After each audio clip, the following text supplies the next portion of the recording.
Buen día, estamos con el profesor Óscar Vidarte, del Departamento de Ciencias Sociales de la Pontificia Universidad Católica, con quien queremos dialogar un poco sobre los últimos tumultuosos acontecimientos de la política internacional y que nos afectan directamente en la región, ¿no? Uno es el tema Venezuela, donde, claro, ha habido una polarización.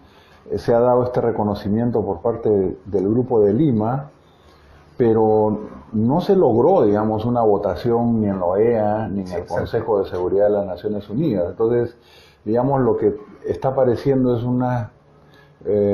no solo un reforzamiento de una política unilateral en el caso de Estados Unidos, que está instrumentada o, bueno, es coincidente con la posición del Grupo de Lima, y se está llamando a esta ayuda humanitaria, ¿no?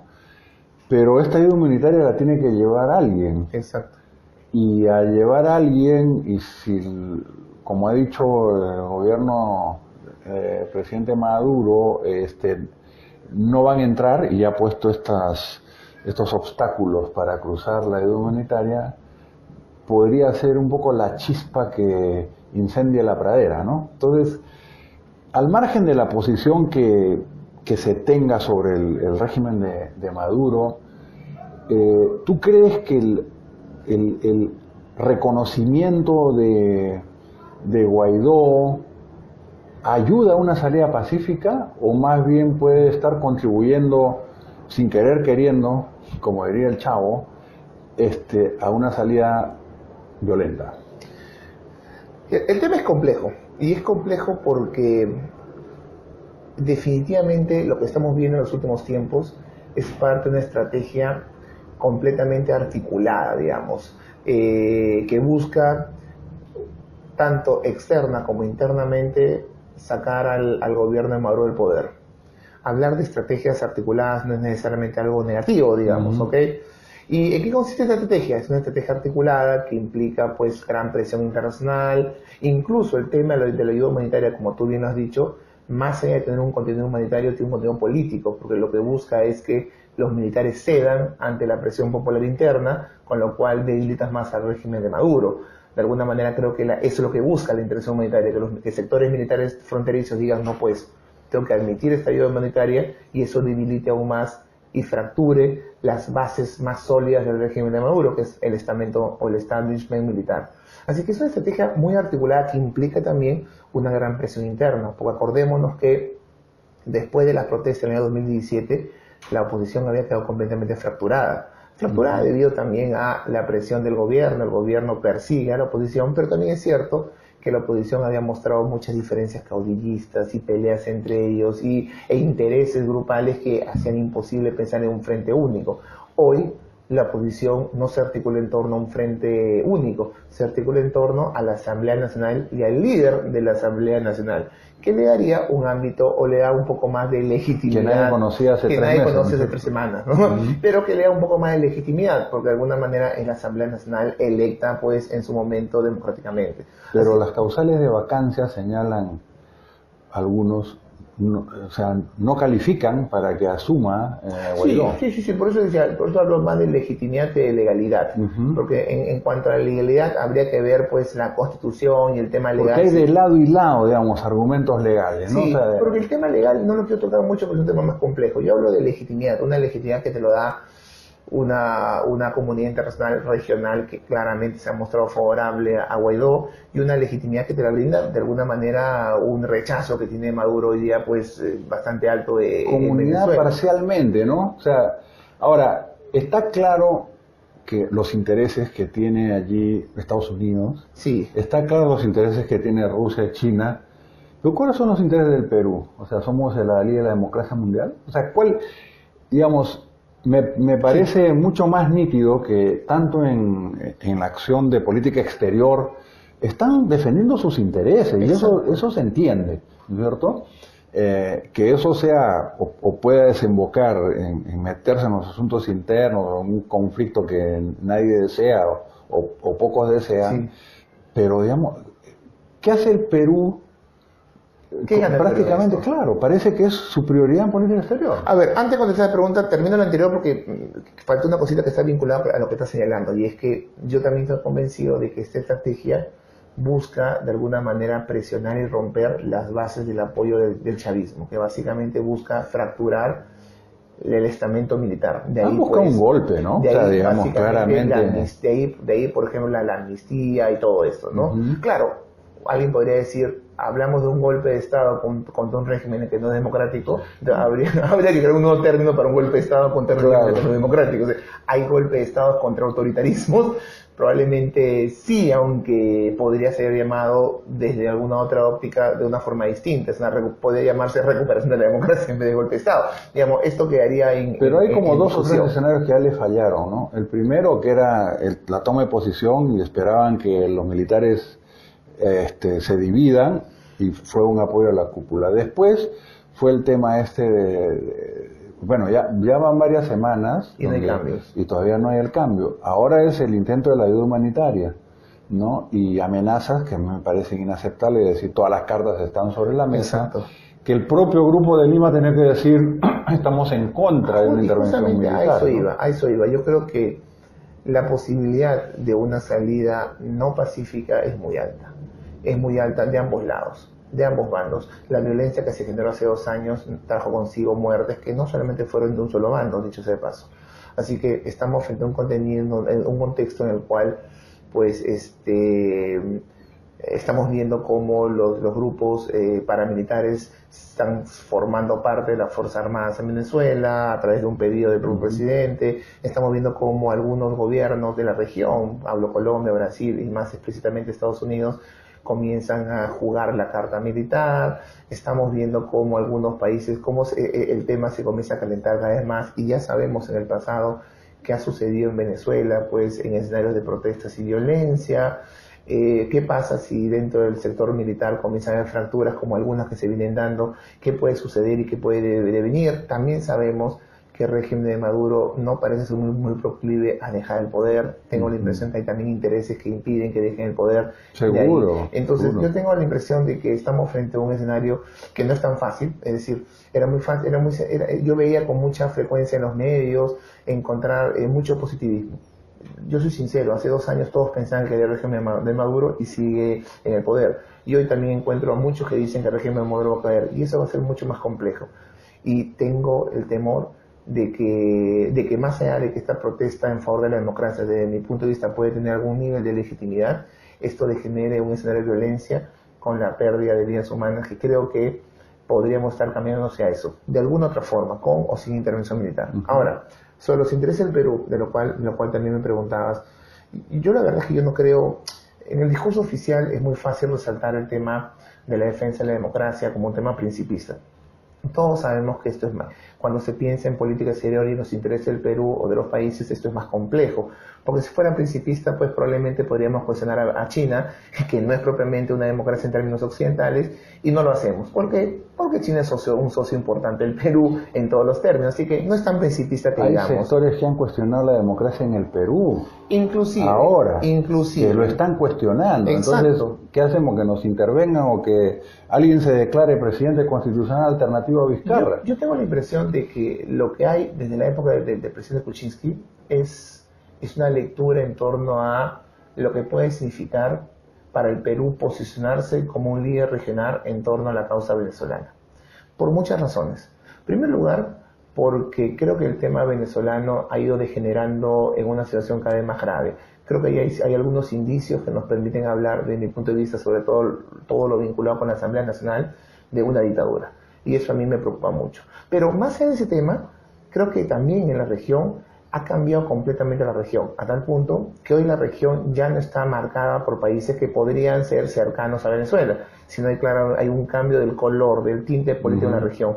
Y esto provoca que cualquier crítica a Maduro ya no tenga hoy el rechazo que podía tener hace 3 o 4 años. 3, este tema ya ha desbordado el plano regional, y es el interés de Estados Unidos, de muchos países europeos, que creo que son aliados importantes del Perú. Así que yo tengo... Y 4, estamos en un escenario regional en el cual las potencias, las grandes potencias que deberían emerger para liderar este tema, no lo pueden hacer. Ni Brasil, ni México, ni Argentina están en las condiciones por los temas internos que tienen. El riesgo es que dejemos de hacer una zona de paz, que era la política que todos los gobiernos tenían antes. Digamos que en el balance está el interés del Perú, en el centro, de ganar cierta reputación y prestigio frente a la comunidad, frente a la región, frente a Estados Unidos, frente a Europa, y frente a un tema que claramente se presentan como poco democrático, pero con dos temas a un lado. Por un lado, el tema de la paz y de que el Perú sea finalmente causante de un escenario de conflicto,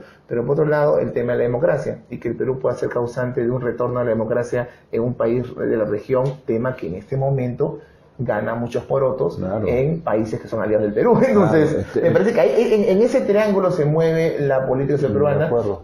Pero el tema es quién lidera, ¿no? O sea, yo creo que nadie puede sostener que esto no lo está liderando Estados Unidos, digamos. O sea, y en la región, realmente Brasil, Colombia, ¿no? Y Colombia en estos últimos meses un papel muy activamente, sí, ¿no? Pero con los cambios políticos, y ese es el otro tema que te quería plantear, que han ocurrido, mientras nosotros estamos concentrados en qué pasa con Maduro, su familia y las reservas, no sé, Chile ya hizo una alianza con Brasil por los corredores bioceánicos para que salgan por puertos chilenos. Exacto. Y entonces ya no va a salir, o están tratando de que no salga por Bolivia y por Perú. Estamos con la posibilidad de importar gas de Bolivia teniendo camisea. Y estamos dejando de lado todo el complejo petroquímico y el desarrollo de la macrorregión sur. Entonces, en esta competencia por el Pacífico Sur, que es histórica en este relacionamiento con China, mientras Chile está jugando sus fichas muy bien, Bolivia incluso trata de redefinir sus exportaciones, que ya no va a tener de gas a Brasil o Argentina hacia el Perú, todos defienden su interés nacional.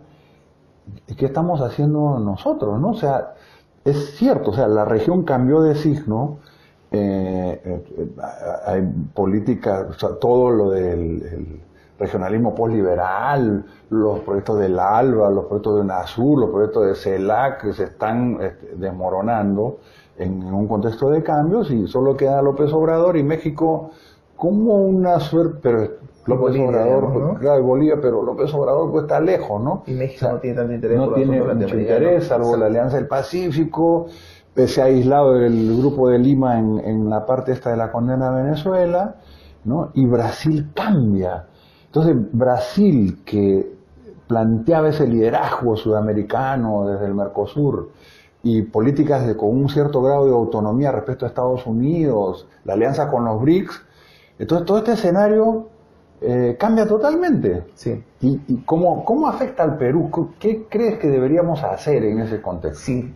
En el caso de Brasil es muy puntual, porque yo tengo la impresión de que si bien con Bolsonaro van a haber grandes cambios en todo sentido en Brasil, también creo que en Brasil creo que las prioridades de Brasil van a seguir siendo las mismas que han sido en los últimos años, y es prioridades internas. Es decir, es verdad, Brasil está reaccionando a coyunturas como la venezolana, pero básicamente porque le causa problemas fronterizos en torno a los migrantes. Pero en general tengo la impresión que las prioridades de Bolsonaro no creo que en ese momento pasen por temas internacionales, más allá de un acercamiento que evidentemente quiere hacer con Estados Unidos, sino que creo que quiere básicamente, tiene problemas internos que son más importantes, que son los que, digamos, posibilitaron sacar a Dilma ilegalmente del poder. Grandes reformas, ¿no? Exacto. Entonces, y además reformas que van a chocar contra un parlamento el cual no tiene mayoría y que tiene que hacer alianzas, y yo no veo a un Bolsonaro con capacidad de construir alianzas fácilmente en el parlamento. Entonces yo creo que tiene un escenario interno muy complicado. Ahora, más allá de eso, en el plano externo comienzan a surgir algunas, creo que, digamos, alertas acerca de lo que puede pasar en función de sus intereses. Lo que tú mencionaste acerca de Chile es importante. ¿Por qué? Porque hay un trabajo realizado entre Perú, Bolivia y Ecuador y Brasil por el tema del tren bioceánico, y un trabajo que ha implicado años de estudio, inversión, que no puede cambiar solamente con una llamada telefónica de Piñera a Bolsonaro. Es decir, esto es mucho más complejo. La pregunta es irónica: ¿qué tanto Por ejemplo, una mala relación entre Brasil y Bolivia, que es esperable, en tanto pues regímenes políticos distintos, pueden causar un impacto en el Perú. Yo estoy convencido que lo que pasó con Chile, o ese acercamiento con Chile, no es por culpa del Perú, es básicamente por culpa de Bolivia, digamos. Bolivia, y el Perú termina siendo afectado por un tema que no le compete. Entonces ahí, por ejemplo, es como el Perú logra acercarse a Brasil y decirle, oiga, este es un tema que hemos ido trabajando. Que debería hacerlo. Ahora, tenemos también, una alianza estratégica, entre comillas. También ese acercamiento, claro, tenemos una alianza, tenemos instrumentos para activar. El problema también surge de que Bolsonaro creo que genera también mucha suspicacia en torno a qué va a suceder con él en los próximos meses o años, ¿no? Ya muchos creen que Bolsonaro probablemente no dure mucho tiempo en Brasil, que también es una de las tantas posibilidades que existen. ¿Qué tanto te conviene acercarte a un país con el cual a un gobierno que podría pues no tener un desenlace tan favorable, por ejemplo? A Brasil tienes que acercarte con cualquier gobierno. Con cualquier gobierno, ¿no? Es una cuestión de realpolitik. Exacto, eso sí es. Entonces, yo creo que los gobiernos están siendo muy cautelosos, y los que son menos cautelosos son los que tienen una afinidad mucho más clara, digamos, en el caso de Chile empresarial, en el caso de Chile ideológica, en el caso de Chile alianzas históricas. Yo creo que el Perú debería activar los mecanismos que hemos construido a nivel bilateral para vernos lo menos afectados posible. Y yo creo que en eso deberíamos estar, digamos, en nuestra relación con Brasil. Hasta el momento no ha habido mucho, digamos, con respecto a Brasil. El presidente Vizcarra ha priorizado las relaciones bilaterales con sus vecinos, con Chile, con Bolivia, con Ecuador, de una mirada muy desde el interior del país, lo cual es bueno, hay una mirada, creo que política del interior, más que de Lima, es bueno, pero no hay mucho con respecto a Brasil, así que me parece que ahí hay un tema que está pendiente. Muy bien, bueno, ojalá que vía gabinetes binacionales, con la crisis de los organismos regionales, van a quizás hacer esos bilaterales los que tengan mayor protagonismo, tratemos de recomponer un poco esta situación y logremos posicionar al país en el lugar que corresponde. Porque surgen además, en la actualidad surgen debates además con respecto, por ejemplo, a cuál va a ser el papel de México en la región, cuál va a ser el futuro de la Alianza del Pacífico. Nadie habla de la Alianza del Pacífico hoy, y la Alianza del Pacífico está viviendo una etapa muy compleja, muy difícil, porque digamos, esa primera etapa que estuvo determinada y la Alianza del Pacífico es prioridad para la política peruana. Esa primera etapa que estuvo determinada por los acuerdos iniciales fundacionales ya se acabó. Y ahora más bien estamos construyendo sobre bases que no existían. Mucho más fácil fue construir sobre bases ya existentes previamente.